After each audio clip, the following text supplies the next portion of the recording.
They have more money than most people can imagine, but the Gettys have also paid a high price for their wealth. They are the owners of a priceless art collection that rivals the world's finest museums. They are the media moguls who shape the public opinion and influence the culture. They are the Gettys, and they have it all. Or do they? From a horrific kidnapping and a ransom demand to a devastating addiction and a family rift, the Gettys have witnessed the limits of their money and influence.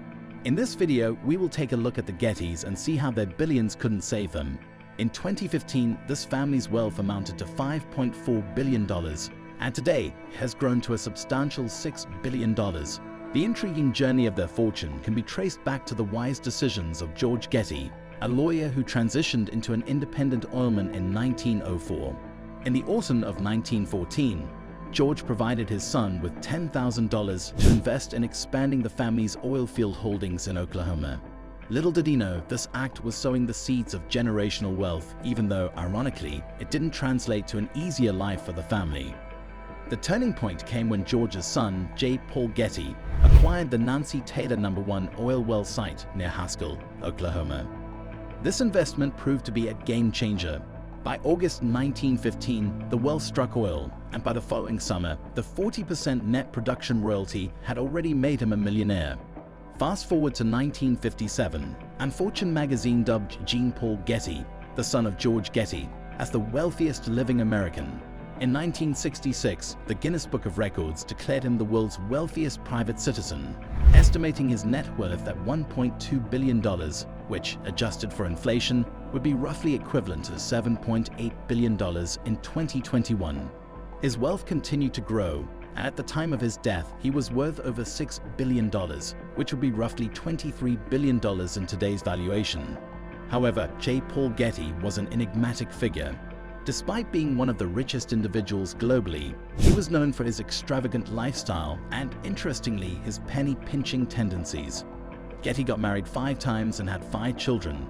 Despite his immense wealth, his family faced significant challenges and miseries. His son, J. Paul Getty Jr., experienced the loss of his second wife due to a heroin overdose, and he went through the trauma of having his son kidnapped by Italian gangsters. When he requested financial assistance from his father, it was denied. The elder Getty argued that if he paid the ransom, his other 13 grandchildren could become kidnapping targets. In November 1973, a disturbing package arrived at a daily newspaper containing a lock of hair and a human ear. The second ransom demand had been delayed due to an Italian postal strike. The kidnappers threatened further harm to Paul unless a payment of $3.2 million was made. They also said, "This is Paul's ear. If we go get some money within 10 days, then the other ear will arrive." In other words, he will arrive in little bits. After the kidnappers lowered their demands to $3 million, Getty agreed to pay no more than $2.2 million, which was the maximum that would be tax deductible. He lent his son the remaining $800,000 at 4% interest. While this story might lead to a range of opinions about him, Getty seemed to have a clear stance. His wealth shouldn't serve as an escape route for his family, and he believed in their need to take responsibility for their own lives. Another dark incident that exemplified the limitations of having vast wealth occurred when Getty's 5th wife claimed that he scolded her for spending too much on the medical treatment of their terminally ill son, despite his immense fortune. Getty's reputation for frugality extended to various aspects of his life. He was known for his knack for bargaining to secure the lowest possible price, whether it was suites at luxury hotels or purchases of artwork and real estate. Despite his reputation for being frugal, he made significant moves, including amassing a vast art collection and acquiring the Pierre Hotel in New York. In 1959, he attended a dinner party at Sutton Place, a 72-room Tudor manor house near Guildford, hosted by the Duke and Duchess of Sutherland. Over dinner, the Duke lamented the financial burden of maintaining the property. The next day, Getty made a bold offer to purchase Sutton Place for £65,000, equivalent to about £5 million today. Although this was about half of what the Duke had paid for it 40 years earlier, Getty didn't hesitate. With Sutton Place in his possession, Getty embarked on an art-buying spree, adding masterpieces by Rembrandt, Canaletto, and Renoir to his collection. He even went to the extent of installing a temporary payphone to prevent builders from making international calls, a detail that the press used as evidence of his frugality. At the time of his death, he owned over 600 items valued at more than $4 million. A legendary housewarming party on June 30, 1960 became the talk of the town, featuring flaming torches, fireworks, a fortune teller, and even a live cow. However, the festivities took a chaotic turn as hundreds of gatecrashers arrived, causing around £20,000 in damages. Ice cream was smeared on tapestries, cigarettes were ground into carpets, and valuable artworks were taken as souvenirs.